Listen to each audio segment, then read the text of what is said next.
endlich nach einer Woche, das Magic Keyboard ist hier, das Magic Keyboard für das iPad. Machen wir schnell ein Unboxing und dann vergleichen wir mit das vorherige Modell. Ich bin Artemis, viel Spaß beim Zuschauen.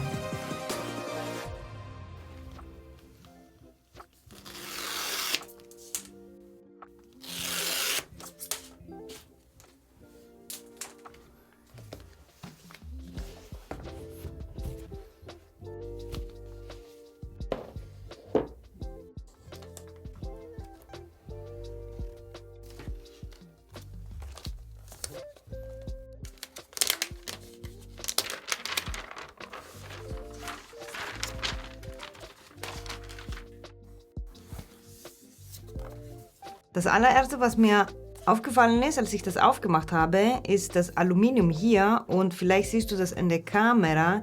Es macht ein bisschen so leicht lila, je nachdem wie ich das halte, es tut an sich kein lila, das sieht nur so aus, wegen meiner Gardine hier, wegen meinem Vorhang.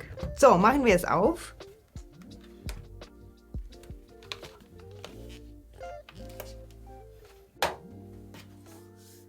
Also, designmäßig hat auch einiges getan. Drumherum bleibt ungefähr gleich, würde ich mal behaupten. Das ist so eine Art Plastik sozusagen, der ein bisschen weicher sich anfühlt. Und natürlich hier an der oberen Seite kann man das Aluminium sehen. Sofort fällt mir auf, dass der Tragbad leicht größer geworden ist und man kann das nicht mehr so reindrücken, sondern das funktioniert mit der sogenannte Haptic Feedback, heißt, da drin sind Sensoren und wenn du drauf drückst, dann hast du das Gefühl, dass du etwas reindrückst. Es ist so ungefähr wie in das MacBook oder die einfache sozusagen Apple Trackpad, das extra, was man so kaufen kann.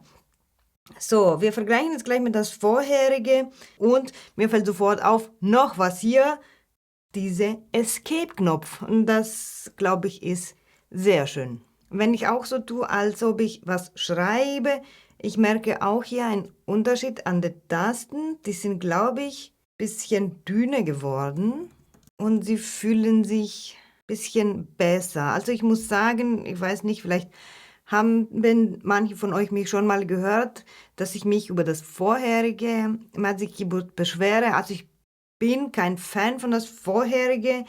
Das fühlt sich schon mal besser an. Natürlich, wie gesagt, die Zeit wird es zeigen, aber mein erster Eindruck ist schon mal ein besserer als die ich hatte von das vorherige Magic Keyboard. So, vergleichen wir also die zwei.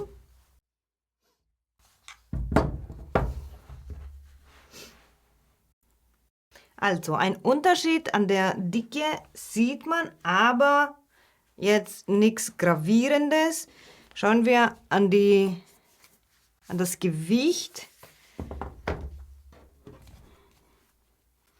Okay, auch da keine gravierende Unterschied.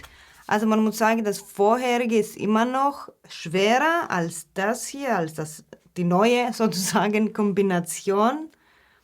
Aber die neue Kombination ist trotzdem nicht leicht. Ich habe jetzt hier leider keine Waage, dass ich sie drauf mache, aber ich dachte, diese neue Kombi wäre viel leichter. Also, ist leichter als das vorherige, aber hier auch nichts Gravierendes sozusagen. Also ich habe die zwei jetzt doch gewogen. Der Unterschied ist ungefähr 100 Gramm.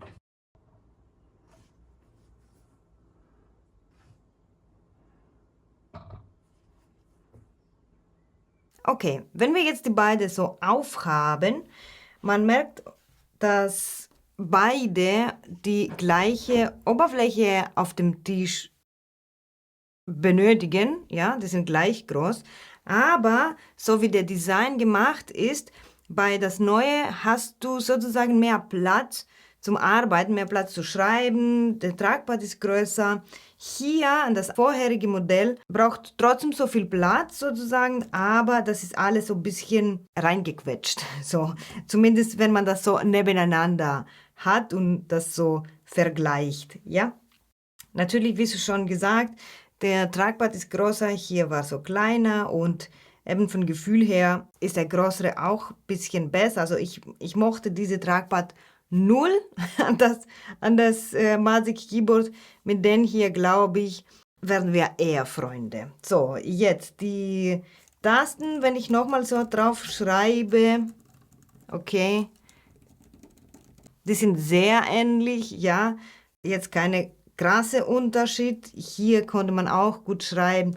Hier, wie ich schon vorher gesagt habe, erinnert sich eher an die Tasten von den MacBook. Vielleicht, ich irre mich, ich weiß es nicht. Wenn du es anderes empfindest, gerne schreib mir auch unten in die Kommentare. Jetzt noch was anderes ist, dass man merkt, dass die neue Kombination, das neue Magic Keyboard, kannst du es ein bisschen weiter nach hinten schieben. Also der Winkel ist ein größer als bei den vorherigen. Und das, weil, wenn wir die beide so machen, ja, das neue macht ein 90 Grad oder fast 90 Grad Winkel, wenn man das so aufmacht, ja, und dann geht es nochmal nach hinten. Aber das alte war sozusagen ungefähr, würde ich mal jetzt sagen, 40 Grad und dann nach hinten. So, und so hat man sozusagen verloren ein bisschen Platz, dass nach hinten weitergehen kann. Oder beziehungsweise auf das Neue hat man so ein bisschen mehr Platz gewonnen. Und das natürlich ist gut, weil nicht nur kannst du weiter schauen, ja, je nachdem wie die Sonne drauf ist oder je nachdem wie man sitzt, sondern auch hier oben haben wir eben mehr Platz, dass unsere Finger sozusagen an diese Funktionstasten kommen können. Hier hätte man jetzt dann keinen Platz mehr. Gut, ich glaube, es gibt jetzt keine andere weitere Unterschied und vielleicht auch keinen Grund mehr, die zwei zu vergleichen. Ich würde mal sagen, schauen wir mal kurz die Funktionstasten. Also man hat das Escape-Knopf, wie schon gesagt. Danach können wir die Helligkeit einstellen. Dann, wenn wir hier drücken, können wir eben alle Apps, die wir aufhaben, schauen. Dann die Suchmaschine, Spotlight, können wir zum Beispiel so YouTube reintippen. Dann hier ist die Funktion, dass man etwas diktieren kann und dann schreibt es natürlich. Dann haben wir hier, man kann den Focus Mode aktivieren oder deaktivieren und dann natürlich die Tasten, dass man die Musik weitergeht oder das Video. Dann Mute-Button und dann lauter oder leise und natürlich, dass man das iPad, ich sage schon MacBook, das iPad zumachen kann. Im Ganzen und Großen finde ich, es war ein gelungenes Upgrade, was die Magic Keyboard bekommen hat. Wie gesagt, ich war nicht so begeistert von das vorherige, das ist schon mal besser. Ich werde jetzt, wie schon gesagt, so langsam anfangen, das iPad nur zu nutzen, statt mein MacBook für einen Monat lang, um zu schauen, wie weit ich kommen kann. Ich werde hier die Videos schneiden, meine Notizen sowieso. Und ja, das wird jetzt sozusagen ein Challenge für mich.